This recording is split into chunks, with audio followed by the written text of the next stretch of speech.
नमस्कार दोस्तों, स्वागत है फिर से आप सबको मेरा आपका यूट्यूब चैनल क्विज देर पे। तो दोस्तों आज हम लोग एक और टॉपिक पे डिस्कशन करने वाले हैं दोस्तों।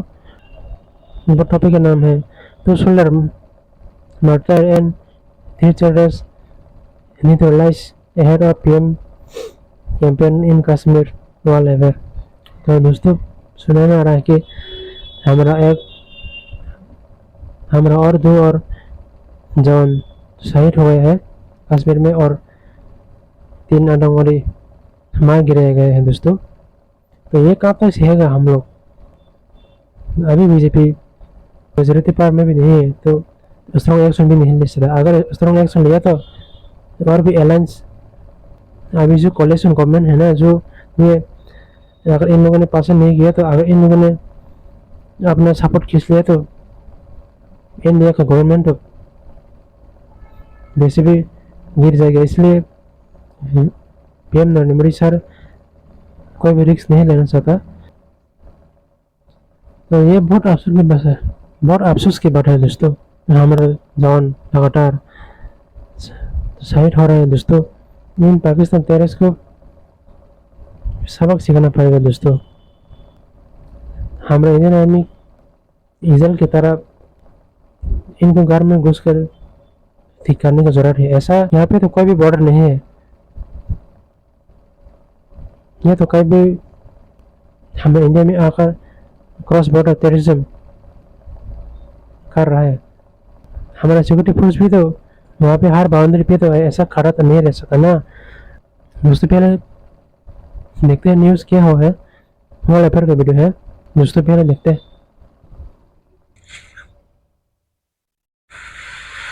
नमस्कार दोस्तों। तो जब से जम्मू एंड कश्मीर के असेंबली इलेक्शंस की जो डेट है वो अनाउंस हुई है और उसमें सारी पार्टियां जो है अपने अपने कैंडिडेट्स की लिस्ट निकाल रही हैं। बहुत सारी इंपॉर्टेंट चीजें हैं इस जम्मू कश्मीर के इलेक्शंस के बाद, लेकिन इंपॉर्टेंटली इस इलेक्शंस की जब से डेट घोषित की गई है तब से टेररिस्ट अटैक जो है जम्मू कश्मीर में, जो आप पिछले कई महीनों से देख रहे हो चल ही रहे हैं, वो और ज्यादा इंटेंसिफाइड हो चुके हैं। और अभी उसी कड़ी में एक टेररिस्ट अटैक हुआ है बारामूला के अंदर में। अब देखिए यही जो एरियाज है, जो बारामूला हो गया, बडगाम हो गया, पुलवामा हो गया, ये जो एरियाज है जहां पर टेररिस्टों के छुपे होने की खबर हमेशा मिलती रहती है और इसीलिए वहां पर आपको आर्मी एक्शन भी दिखाई देता है। तो बारामूला में एक बड़ा आर्मी एक्शन हुआ है जहां पर आर्मी और टेररिस्ट के बीच में गन फाइट हुई है और उस गन फाइट में हमारी आर्मी ने 2 टेररिस्ट को मार गिराया है उस पूरे एरिया में। अब ये जो पूरी गन फाइट है ये 13 सितंबर की रात और 14 सितंबर तक चली। अभी भी ऑपरेशन वहां पर जारी है, सर्च ऑपरेशन चल रहा है डिफरेंट डिस्ट्रिक्ट्स में। तो बारामूला में 2 टेररिस्ट को वहां पर मार गिराया। जो एग्जैक्ट एरिया है बारामूला का वो चाक टप्पर करीरी एरिया है। अब ये चाक टप्पर करीरी एरिया में इंफॉर्मेशन मिली थी आर्मी को अपने सोर्सेज से कि यहाँ पर कुछ टेररिस्ट जो है वो एक घर में छिपे हुए हैं और वहां पर जाकर के आर्मी ने अपना ऑपरेशन किया। अब इस पूरे टेररिस्ट अटैक को आपको इलेक्शन से जोड़ करके देखना है। देखिए इन टेररिस्ट का एजेंडा एक्चुअल में है क्या? इनका जो पूरा प्रोपोगेंडा चलता है वो इसी बेस पे ही चलता ही है। देखिए अब इलेक्शन से प्रॉब्लम क्या है इनको, और आप देखो कि लोकसभा चुनावों से पहले ये टेररिस्ट अटैक शुरू हुए। ये लोगों में एक डर पैदा करना चाहते थे ताकि लोग जो है वो वोटर टर्नआउट ना हो, लोग वोट देने जाए ना। तो उससे क्या होगा कि रिप्रेजेंटेशन लोगों का नहीं होगा, और जब लोगों का रिप्रेजेंटेशन नहीं होगा तो जो बेसिक जरूरतें हैं वो वहां तक पहुंचेंगे नहीं। सरकार जब बनेगी नहीं तो बेसिक जरूरतें पहुंचेंगे नहीं। अब इलेक्शन से प्रॉब्लम क्या है कि इलेक्शंस होंगे, लोगों का रिप्रेजेंटेशन होगा, लोगों का एक नेता चुना जाएगा, उस नेता को लोग अपनी परेशानियां बताएंगे, फिर वो नेता आगे परेशानियां बताएगा। बेसिक नेसेसिटीज जैसे बिजली, पानी, ये सारी चीजें, इन सारी चीजों की सुविधाएं जम्मू कश्मीर में पहुंचेंगी। इन सारी चीजों से होगा क्या, जब ये सारी बेसिक सुविधाएं, यूथ स्पोर्ट्स कॉम्प्लेक्स और ये तमाम चीजें बनेंगी, डेवलपमेंट होगा, उससे प्रॉब्लम इन लोग को हो जाएगी, इन सारे टेररिस्ट को और या इनके आकाओं को, जो उसी के बेसिस पर प्रोपोगेंडा चलाते हैं। लोगों का जो गुस्सा है वो सरकार के प्रति खत्म हो जाएगा, और जब लोगों का गुस्सा सरकार के प्रति खत्म हो जाएगा तो फिर ये उनको बरगला नहीं पाएंगे।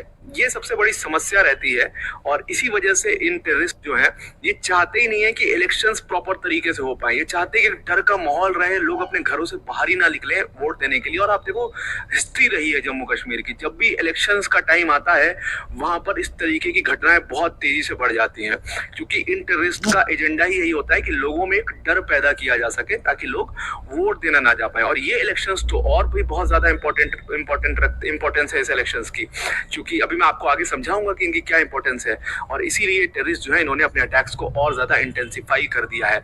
अब बताया जा रहा है कि अभी भी सर्च ऑपरेशन वहां पर चल रहा है और 2 से 3 टेररिस्ट और भी उसी बारामूला के एरिया में छिपे हो सकते हैं। तो वहां पर जो सर्च ऑपरेशन इसीलिए चलाया जा रहा है। ये तो हो गई अच्छी खबर। बुरी खबर ये है कि अभी जब ये बारामूला का ऑपरेशन एक तरफ चल रहा था, दूसरी तरफ किश्तवाड़ में भी टेररिस्ट ने हमारे आर्मी के सोल्जर्स के ऊपर अटैक कर दिया और उसमें हमारे 2 सोल्जर्स आर्मी के जो हैं वो वीर गति को प्राप्त हो चुके हैं उस पूरे अटैक में। इसकी जानकारी आई किश्तवाड़ में ये हुआ है। और किश्तवाड़ में जो ये वाला जो अटैक किया है टेररिस्ट ने हमारे आर्मी सोल्जर्स पर, जिसमें हमारे 2 सोल्जर्स वीर गति को प्राप्त हुए हैं, ये बहुत इंपॉर्टेंट है। बिकॉज सी किश्तवाड़ यहाँ पर है, मैप में आपको दिखाई दे रहा है, और नीचे इसके डोडा है। इस पूरे मैप में अगर आप देखोगे तो टेररिस्ट की जो हाइड आउट वाली प्लेसेस है, जैसे ये बारामूला यहाँ पर आपको दिखाई दे रहा है जो कि कश्मीर में पड़ता है। उसके बाद उसके बगल में आपको बडगाम दिखाई दे रहा है, पुलवामा दिखाई दे रहा है, अनंतनाग दिखाई दे रहा है। ये लाइन से जो 4 डिस्ट्रिक्ट्स हैं ये इनके स्ट्रॉन्ग होल्ड्स रहते हैं और ये यहाँ पर छिपा करते हैं टेररिस्ट। और जो ये अटैक अभी पिछले कुछ महीनों से अपना अटैक का एरिया जो इन्होंने बनाया वो जम्मू वाले रीजन को बनाया, जो कि नीचे है। नीचे आपको यहाँ पर जम्मू दिखाई दे रहा है, जम्मू सिटी, उसके बगल में सांबा, कठुआ, उधमपुर, रियासी, राजौरी, ये सब जो एरियाज हैं यहाँ पर ठीक ठाक हिंदू पॉपुलेशन है। तो वहां पर ये टेररिस्ट लगातार अपने अटैक्स इस बार इन्होंने किया है, इंटेंसिफाई किया है। अब इंपॉर्टेंट ये वाला अटैक क्यों है किश्तवाड़ वाला, जहां पर हमारे 2 सोल्जर्स वीर गति को प्राप्त हुए हैं? इसी के बगल का जो आपको डोडा डिस्ट्रिक्ट दिख रहा है, यहाँ डोडा के अंदर में आज पीएम नरेंद्र मोदी जी की रैली है। और ये पिछले 42 सालों के बाद पहली बार इस एरिया में ये रैली हो रही है प्रधानमंत्री की। तो ये इसकी इंपॉर्टेंस बहुत ज्यादा है। इलेक्शंस को देखते हुए वो रैली रखी गई है। तो इस पूरे एरिया में यानी कि डोडा और किश्तवाड़ में जबरदस्त सिक्योरिटी है। और उस सिक्योरिटी के बीच में ऐसा अगर अटैक हो पा रहा है तो आप समझ सकते हो कि क्या सिचुएशन है जम्मू एंड कश्मीर में। अब इलेक्शंस पर आते हैं और इस पूरे अटैक को इलेक्शन से जोड़ करके देखते हैं। जम्मू कश्मीर में असेंबली इलेक्शंस, और ये इलेक्शंस बहुत ज्यादा इंपॉर्टेंस है कई सारे लिहाज से। देखिए, पहली चीज तो जम्मू कश्मीर की जो अपनी प्रमुख पार्टियां हैं, यानी कि महबूबा मुफ्ती की एक पार्टी है पीपल्स डेमोक्रेटिक पार्टी, और पीडीपी, और दूसरी बड़ी पार्टी है वहां की नेशनल कॉन्फ्रेंस जो कि फारूक अब्दुल्ला और उमर अब्दुल्ला की है। तो इन दोनों के लिए ना बहुत इंपॉर्टेंट ये इलेक्शंस इस वजह से भी है क्योंकि ये वहां की प्रमुख पार्टियां और इनका रेलेवेंस धीरे धीरे विद टाइम खत्म हो गया है, क्योंकि इनके अपोजिशन में बहुत सारे लोग खड़े हो गए। जैसे आपने गुलाम नबी आजाद का नाम सुना होगा, जो कि पहले कांग्रेस में थे, फिर उन्होंने अपनी पार्टी बना ली। उसके बाद एक अपनी पार्टी करके एक पार्टी जम्मू कश्मीर में खड़ी हो गई जो बहुत स्ट्रांग हो गई। तो इस तरीके से कुछ इंडिपेंडेंट कैंडिडेट्स बहुत स्ट्रांग वहां पर खड़े हो गए। तो इन पार्टीज का यानी कि नेशनल कॉन्फ्रेंस और पीपल्स डेमोक्रेटिक पार्टी का रेलेवेंस वहां पर खत्म हो गया है। और वो रेलेवेंस खत्म होता हुआ दिखाई दिया लोकसभा के चुनाव में। लोकसभा में महबूबा मुफ्ती अनंतनाग से लड़ रही थी और अपना खुद का इलेक्शन हार जाती हैं। उमर अब्दुल्ला अपना खुद का इलेक्शन हार जाते हैं। ये दोनों बड़े लीडर, चीफ मिनिस्टर रहे हुए लीडर्स अपना खुद का इलेक्शन हार गए। तो आप समझ लो कि कितनी रेलेवेंस इनकी पार्टी की बची है। तो इनके लिए ये इलेक्शन बहुत जरूरी है अपनी पार्टी को दोबारा से रिवाइव करने के लिए। दूसरी इंपॉर्टेंट बात क्या है कि ये इलेक्शंस यूनियन टेरिटरी के पहले इलेक्शन है। अब आपको पता है कि जम्मू एंड कश्मीर का जो स्टेटहुड है वो 5 अगस्त 2019 को चला गया था और उसके बाद से Jammu and Kashmir is an union territory, और इसीलिए ये यूनियन टेरिटरी का पहला चुनाव है, तो इसकी इंपॉर्टेंस बहुत ज्यादा है। तीसरी जो सबसे जरूरी बात है इस पूरे इलेक्शन की वो ये है कि इस इलेक्शन में पहली बार बीजेपी यानी कि Bharatiya Janata party independent party सारी सीटों पर चुनाव लड़ रही है, यानी कि जम्मू कश्मीर की सारी सीटों पर। पहले जो बीजेपी चुनाव लड़ा करती थी वो या तो वो पीडीपी के साथ ज्यादातर अलायंस में चुनाव लड़ा करती थी और मोस्ट ऑफ द सीट्स उसमें पीडीपी को चली जाती थी। लेकिन ये पहली बार ऐसा हुआ है कि बीजेपी इंडिपेंडेंटली सेंधमारी करने की कोशिश कर रही है जम्मू कश्मीर के इलेक्शंस में। बाकायदे मैनिफेस्टो वगैरह सब रिलीज किए हैं और लगातार वहां पर आपको जितने बीजेपी के बड़े लीडर्स हैं वो आपको जम्मू कश्मीर में रैली करते हुए नजर आएंगे। तो ये 3 लिहाज से ये इलेक्शंस बहुत ज्यादा इंपॉर्टेंट है।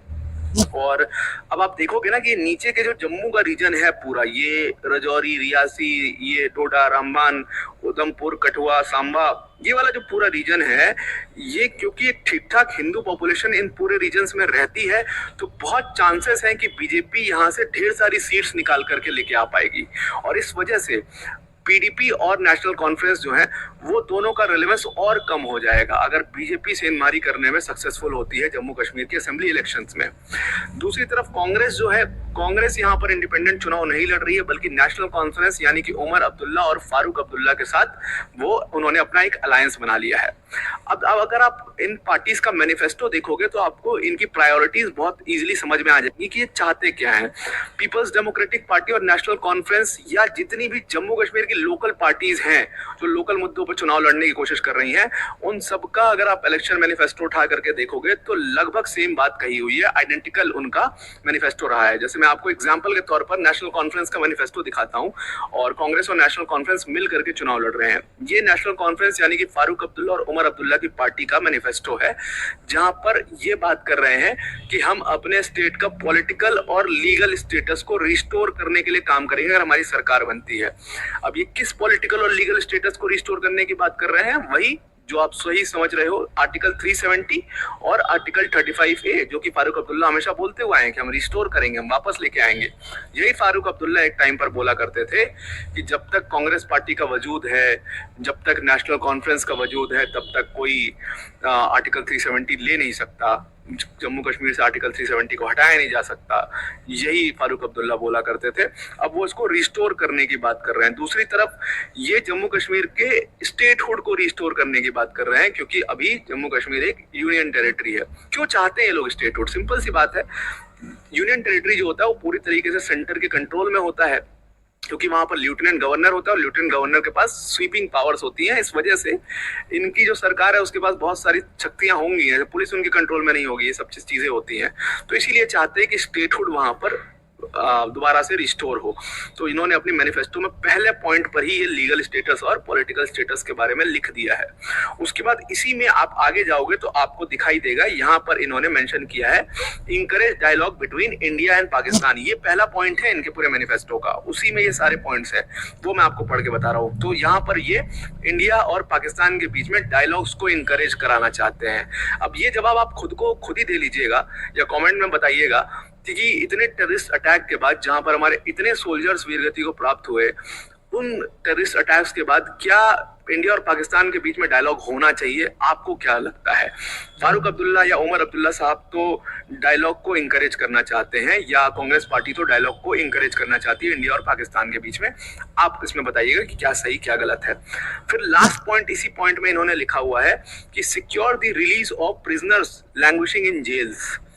अब ये किन प्रिजनर्स की बात कर रहे हैं इसको देखने के लिए मैं थोड़ा सा आगे भी गया, जो क्योंकि यहाँ पर लिखा है कि डिटेल हमने जानकारी पेज नंबर 26 पे दी है, तो मैं इनके मैनिफेस्टो के पेज नंबर 26 पर भी गया और खंगाला मैंने कि एग्जैक्टली किन प्रिजनर्स की बात करें, क्योंकि मेरे दिमाग में सवाल आया कि भाई किन प्रिजनर्स की आप बात कर रहे हो कि उनको आप छुड़वाओगे जेल से। तो वहां पर गया तो इन्होंने कुछ मेंशन नहीं किया प्रिजनर्स के बारे में कि एग्जैक्टली ये किन प्रिजनर्स की बात कर रहे हैं जिनको छुड़वाने की। क्या ये इंजीनियर राशिद जैसे प्रिजनर्स की बात कर रहे हैं या एग्जैक्टली किन प्रिजनर्स की ये बात कर रहे हैं, उसके बारे में इन्होंने कुछ भी मेंशन नहीं किया। लेकिन ये इन्होंने लिख दिया है कि जो प्रिजनर्स बंद हैं जेल में उनको हम छुड़वाएंगे। तो ये इनका इलेक्शन मैनिफेस्टो है। इसी के आइडेंटिकल अगर आप देखो तो महबूबा मुफ्ती का भी अपना इलेक्शन मैनिफेस्टो है जहां पर वो आर्टिकल 370 को रिस्टोर करने की बात कर रही हैं। वही सेम बात कि स्टेटहुड रिस्टोर करना है, आर्टिकल 370 को दोबारा लेकर के आना है, कश्मीर पीपल का राइट जो है वो छीना गया है, माइनॉरिटीज का जो रिप्रेजेंटेशन है उसको छीना जा रहा है। इस तरीके की सेम बात उन्होंने भी अपने मैनिफेस्टो में लिखी हुई है। इंपॉर्टेंटली यहाँ पर इस बार BJP as an independent party चुनाव लड़ रही है तो उनका मैनिफेस्टो भी देखना बहुत जरूरी है। तो बीजेपी ने जो अपना मैनिफेस्टो निकाला है उसको नाम दिया उन्होंने संकल्प पत्र 2024 Jammu and Kashmir assembly elections. और इस संकल्प पत्र में पहला पॉइंट जो बीजेपी से एक्सपेक्टेड भी था वही उन्होंने मेंशन किया है। उन्होंने यहाँ पर बात करी है टेररिज्म को पूरी तरीके से एलिमिनेट करने की और सेपरेटिज्म को पूरी तरीके से एलिमिनेट करने की जम्मू एंड कश्मीर से। अब ये दो बहुत अलग चीजें हैं। टेररिज्म अलग है जो कि बाहर से भी हो रहा है, सेपरेटिज्म जो है वो जम्मू कश्मीर के अंदर ही है। कुछ ऐसे तत्व हैं असंवैधानिक तत्व जो कि सेपरेटिस्ट आइडियोलॉजीज को लोगों पर थोपते हैं, लोगों को बरगलाते हैं, इस तरीके की चीजें करते हैं। तो सेपरेटिज्म और टेररिज्म दोनों के खिलाफ बीजेपी की लड़ाई होगी अगर उनकी सरकार आती है तो। हालांकि सरकार आना मुश्किल है, कुछ मतलब बहुत सारी सीटों पर जो है बहुत मतलब यहाँ पर जो वोट अगर आप देखोगे तो एक तो वोटर टर्नआउट कम होता है बाकी के स्टेट से कंपेयर करोगे आप तो वोटर टर्नआउट काफी कम होता है। तो बीजेपी के लिए आना थोड़ा मुश्किल है, लेकिन ठीक ठाक सीट्स जो है वो बीजेपी इस इलेक्शन में निकालती हुई नजर आपको आएगी, बिकॉज नीचे के जो एरियाज है वहां पर अच्छी खासी बीजेपी ने अपनी पैठ पकड़ बना ली है। तो आई होप आपको ये पूरा आर्टिकल समझ में आ गया होगा। इन टेररिस्ट अटैक को क्यों हम इलेक्शन से जोड़ करके देख रहे हैं ये बात भी समझ में आ चुकी होगी। तो आई होप इस आर्टिकल को समझने के बाद आपको सारी जम्मू कश्मीर की जो टेक्निकलिटीज है वो समझ में आ गई होंगी। अब वीडियो को एंड करने से पहले अन अकेडमी टीम की तरफ से एक बहुत बड़ी अनाउंसमेंट है। देखिए, अन अकेडमी ने आपके लिए एक बहुत बड़ा ऑफर लॉन्च किया। अगर आप यूपीएससी सीएससी 2025 की प्रिपरेशन करना चाहते हैं तो अन अकेडमी ने आपके लिए राहें बहुत आसान कर दी हैं। जो हमारा यूपीएससी सीएससी का कोर्स है उसमें हमने 50% तक डिस्काउंट करके उस कोर्स फीस को सिर्फ 24,999 कर दिया है। और इस पूरे बैच में आपको अन अकेडमी की टॉप फैकल्टीज जैसे मृणाल सर, प्रतीक सर, सुदर्शन सर जैसी फैकल्टीज पढ़ाएंगी। और इसमें आपको 1-to-1 मेंटोरशिप भी मिलेगा, स्पेसिफिक डाउट सेशंस भी लगाए जाएंगे। प्लस इसके साथ ये अपना कंप्लीट कोर्स है, अपने आप में कंप्लीट पैकेज है जहां पर जीएस सीसैट टेस्ट सीरीज सब कुछ आपको कवर कराया जाएगा सिर्फ और सिर्फ 24,999 के प्राइस में। ध्यान रखिएगा ये ऑफर 15 सितंबर को एंड हो जाएगा, तो उससे पहले आप इस ऑफर को अवेल कर लीजिएगा। तो अगर आप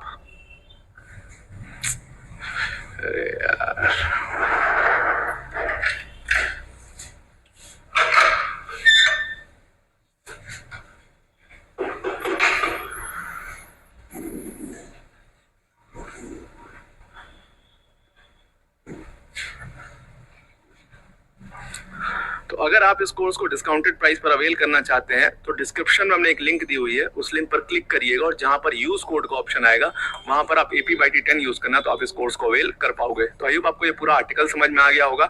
आज के लिए इतना ही। Thank you and have a nice day. तो दोस्तों वीडियो खत्म हुआ है। ये बहुत दुख की बात है।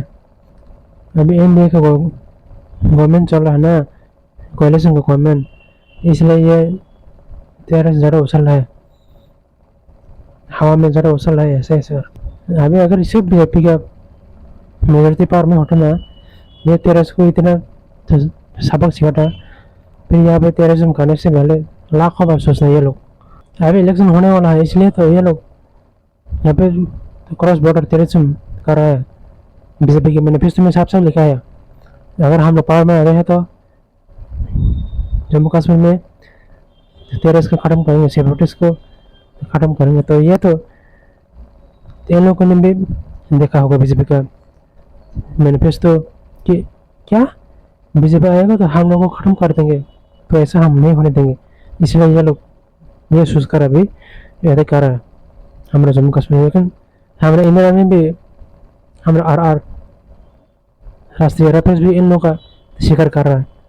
आप लोग चिंता मत करो दोस्तों, जहाँ पे भी ये लोग छुपे हैं जंगल में, हर तरह से पूरे देश से निकल के एलिमिनेट किया जाएगा। अभी सारी दुनिया का मुस्लिम सब चुप, क्यों चुप?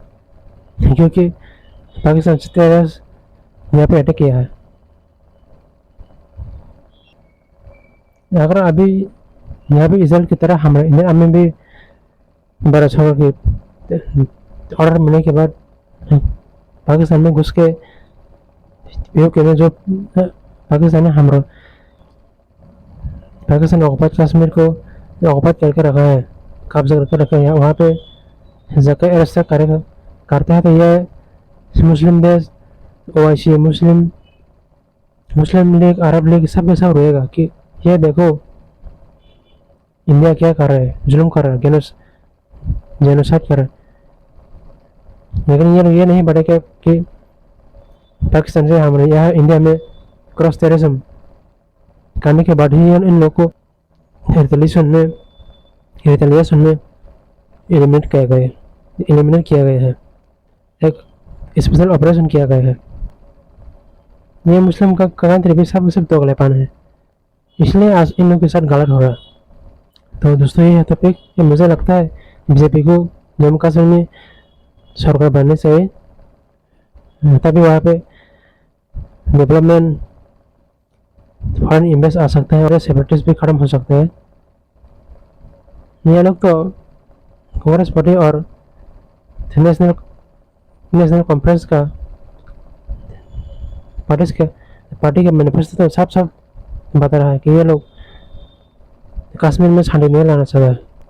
जब 370 पहले था आर्टिकल 370 था, वहाँ पे कितना टेररिज्म हो रहा था, कितना लॉकडाउन लगाना पड़ा था, कितना हमारा इंडियन आर्मी साइड हो रहा है इन लोगों को पता था।